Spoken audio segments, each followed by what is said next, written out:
You are Peter, and upon this rock I will build my church. The gates of the netherworld shall not prevail against it. The Lord is my shepherd. There is nothing I shall want.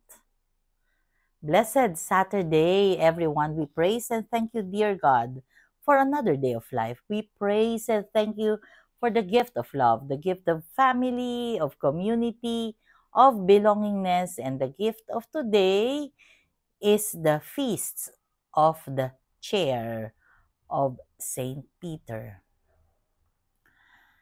And today we pray for our dear Pope Francis. He is sick. Lord, please take care of our dear Pope, who is the successor of Saint Peter. We pray that he will be released from this illness and that he will grow into health again, back into health again. In today's gospel, being a reminder for leadership. Yes, leadership is something that leadership in the church or in church organization or in our Catholic faith means humility. We pray that the leaders will be able to manifest how Jesus led the group during his time, and that he, being the Son of God, is a picture of humility and obedience, and that we as modern prophets, or as we are called disciples of our Lord Jesus Christ, we are being reminded about his mission, that we are here to continue the mission of Jesus Christ, and that is to spread the good news.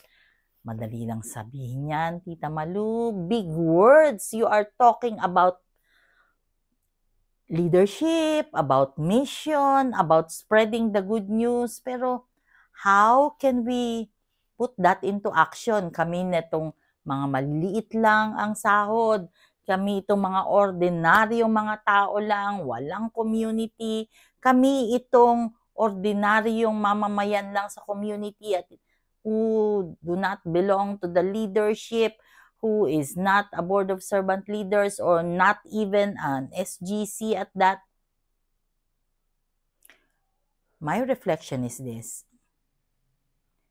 Kung ikaw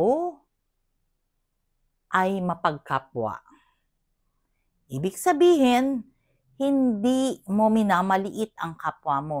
Hindi porket mas mababa siya, janitor o janitress siya, nakalimutan mo nang siya ay anak din ng Diyos. Hindi ka na kailangan maging BSL ka or board ka or ikaw ay leader ng inyong organisasyon para i-exercise mo yung sinasabi ko about leadership, about humility, about authority. Hindi. This is not it.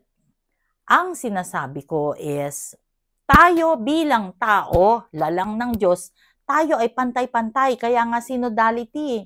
We are journeying together. Kahit na ikaw ay isang hardinero, o ikaw ay janitor, o ikaw ay security guard, at ikaw ay boss, wala dito sa posisyon, hindi natin pinag-uusapan ng posisyon. Ibig sabihin, greeting the security guards, good morning, every single day is one manifestation of being with God, being kaisa ng Panginoong Diyos. Yung bang makita niya na kahit na ito lang ang kanyang trabaho o hanap buhay o role sa buhay, siya ay ginagalang, nirerespeto bilang tao. Because all of us are created in the image and likeness of God. At lahat tayo pantay-pantay. Kung paano natin pinapalaganap yung salita ng Diyos through our everyday life, that matters. Hindi yung nagmamata ng tao. Yung bang kahit na meron kang makulit na apo, paparamdam mo pa rin sa kanya na siya ay mahal ng Diyos. Kahit na madalas hindi kanya sinusunod, paramdam mo pa din sa kanya na mahal mo siya. Kahit na yung mga apo na pasaway, kahit na sinasabi nila na hindi sila good boy, pero good boy naman talaga sila. Dahil mahal na mahal sila ni Lord. Ibig sabihin, mahal na mahal din sila ni Lolo at saka ni Lola. Diba? Ganun kasi. Yun kasi ang kailangan nating i-manifest sa buhay natin. That every single day of our lives, we are following what God wants us to do. Siyempre, on top of whatever it is that we ought to do. As a leader, I will lead the flock into kung ano man ang pinaniniwalaan ko. Kaya, pagka sinabi nilang, talaga ba dapat araw-araw nagsisimba? Yes, hanggat kaya mo. Dati, kine-question ko yun sa tatay ko. Yun pala. Ngayon, kine-question ako ng mga anak ko. Talaga ba, ma? Kailangan araw-araw magsimba? Bakit? Anong masama? My God!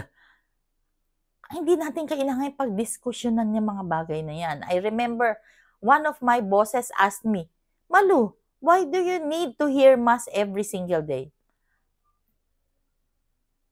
Hayaan mo na po sa akin yun, ma'am. Kung hindi niyo po gusto, ako po, yun ang gusto ko. And so we stand with what we believe in.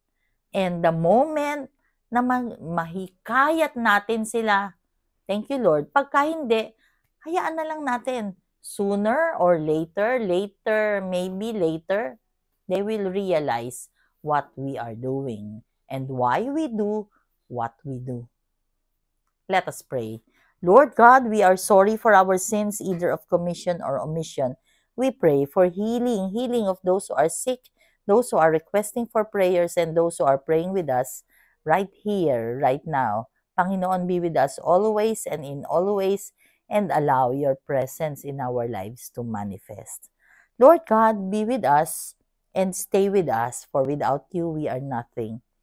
Nawa kami po na mananampalataya, na leader din, naway we continue to follow you. Sana kung marami sa paligid po namin nang nangyayaring hindi maganda, manatili po kaming humble.